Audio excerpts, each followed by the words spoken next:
Well, Mayor Mike, welcome back. Mayor's Monday here at WSAU, WSAU.com. First off, I have to ask you about your mental state because I know you had to sweat out election night down there in Stevens Point. How did you survive? And I guess on a serious note too, how is the new council getting along so far down there? Because I know you do have some new members there, but of course you were unopposed. Well, I actually didn't have, I wasn't up for election this year, so Oh, okay. it was a pretty easy night for me. Right. However, our city clerk, who had only been on the job for a few months, did a fabulous job with I'm just going to come right out and say it, the cluster that was the election with changing polling locations and absentee ballots, and then the order to do absentees, and then no, we have to do it in person. It was insane. I hope we never have to go through that again. But Carlin Kramer, our clerk, did a fabulous job. We do have one new member of council. Thomas Leak took over for Kathy Dugan, who decided not to run anymore. And so we've had just a couple of meetings since then. Of course, all of them through Zoom or some other virtual type meeting. I think everybody's settling in to their positions pretty well. Yeah, and it's again, you'd like to get that cohesion together, but it's hard to do that when you're, virtually like this. So it's got to be kind of a learning process for him, and at the same time, those that have been on the council for years are also learning how to interact through these new means as well. It is. It's a change for everybody. My posture, of course, as you can see, is not the best anymore. Sitting here in front of SpaceX. We're going to be sending humans into space again for the first time since 2011 at the end of May. Yeah, absolutely. It's a very fine background that you have there. Just kind of give us an idea of what SpaceX means to you. Why you chose that background today. Well, so I've always been a fan of rockets and science. I remember as a kid hoping that Skylab would fall in the field across from my house, things like that. But I've got a friend, Nick Skiba, who works at SpaceX. We went to high school together, and we actually went down for a launch just a couple of, I guess it's been a few months already. And, just a big fan of exploring that final frontier. Their new Starlink program, I don't know if you've heard of that. Probably seen the satellites flying across the sky. To imagine having high-speed internet anywhere on the planet, in the middle of the Grand Canyon, Denali National Forest, and having that connectivity is something that I'm pretty excited about. I know there's some downsides to it. My night sky is now cluttered with other glowing objects, but we'll survive. Yeah, absolutely. And I know high-speed internet obviously is something that matters here in Wisconsin as well. So I'm sure there's a lot of people that when, they hear you say that, their ears might perk up a little bit, especially in rural areas. But of course, that's nothing that's in our control right now. My Zoom background, the one I've chosen to go with, is just the Minnesota Twins mascot, because I think we're all missing baseball and being outdoors at this time of year right now with how we've gone without live sports for a few months now. So and I got to say, in all honesty, I'm not missing the sports as much. Right. But the high-speed internet, especially in today's technology-based world, we're looking at schooling from home, using Zoom for our social media contacts, or just to talk to one another. Having that high-speed internet out in the rural areas is going to be pretty important for those people. Yeah, and it's certainly a worthwhile project that we'll hope that, we are talking about one day at a local, sense that it's now available here in Stevens Point. But of course, that's a ways off right now. We still got to be forward looking at that. Right. And my assistant Kelly, yes, who's working from home, she joined. She needs a little Zoom practice, I think. Yes, so glad to see her involved in our meeting. Yes, absolutely. She asked to be in, so I decided to let her in there and let her sit in on one of these chats that she helps us organize on a monthly basis. But getting back to the local things here in Stevens Point, I know one of the things you and I had talked about about a week or so ago, you gave out some business grants to struggling businesses, and safe to say the project was a success, although you don't want to describe something like this as a success, right? Yeah, I would say it was very popular. So checks started going out last Thursday. People got notified. And so people got notified last Thursday. And the checks started going out. we had over $235,000 in requests, and we were only, of course, able to give out 100,000. So we had, I believe it was about 165 applicants, and as far as we could, we let the money stretch, and we were able to help almost 80 local businesses out with some sort of assistance. There were a lot more people that either didn't qualify for one reason or another. There were some that dissolved their LLCs, or maybe they had delinquent personal property taxes, those sorts of things. But even the people that did qualify, the money wasn't going far enough.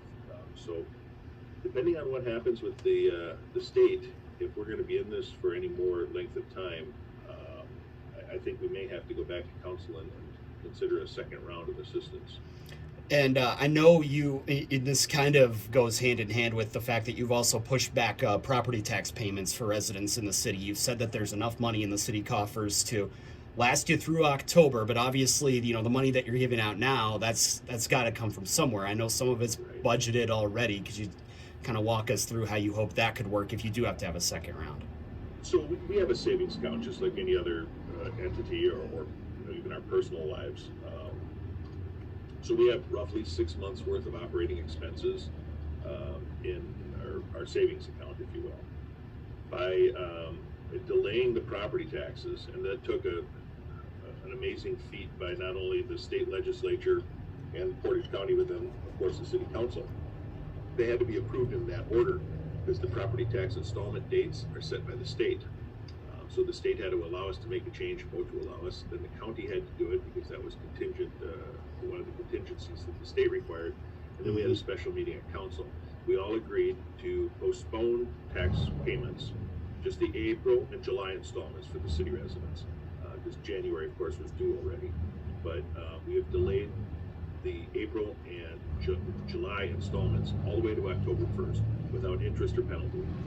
That's not a lot because it still has to be paid, of course, but having that delay will allow people to try and get some kind of recovery in before they're set to pay that usually large property tax bill. Yeah, absolutely. And obviously it's just the right thing to do at this time when people are losing their jobs or they are being furloughed as well. It certainly is, yeah. And I keep saying this, I wish we could do more. But we're doing what we can, and hopefully the little pieces here and there will help. Yes, and so again, with the potential second round, this is something that's not finalized yet. Obviously, it would have to go to council to be approved, but just maybe give us an idea. Have you thought about what that would look like yet? Well, so no, we really haven't thought about what it would look like. Honestly, we just had the checks go out last week for the first round, but we're going to take a look at it. If we're going to be in this again through the end of May, we may need to not only have a second round, but maybe do some modifications or adjustments in the qualifications to see what might be falling through the cracks, because we certainly don't want anyone to fall through the cracks. There's a variety of programs available through the federal government, the state government, private business entities, the Small Business Administration, Small Business Development Center. Portage County Business Council has been working very diligently. So we're trying to meet the needs for everyone through all of the different programs. And then if we find something that's lacking, we try and fix that. Yeah, absolutely. Well, we look forward to seeing, what that happens, but hopefully we don't need to have it, because hopefully by the end of May, things will start to get back to what, no matter what your definition of normal is, it'll start to look more like that, right? Right. So we can't talk about all of COVID-19. Obviously, I'm sure it's taking up another 95 to 100% of your time, though, here in recent days. It is. But I do want to say one thing. We opened up our farmers market. May 1st is traditionally the opening date. And this past Saturday, we had opened up the public market. And there's some modifications. The vendors are spread out a little bit further apart, every other stall, and we're asking people to maintain the social distancing of 6 feet. We didn't have any seating for people to eat food that they purchased on site, and sanitation, with hand sanitizers, things like that. Nobody's been able to touch the produce. Only the seller is able to. You tell them what you want, they'll bag it up for you. And it seemed to work pretty well. So I'm excited that at least we still have those locally sourced food options available for our citizens.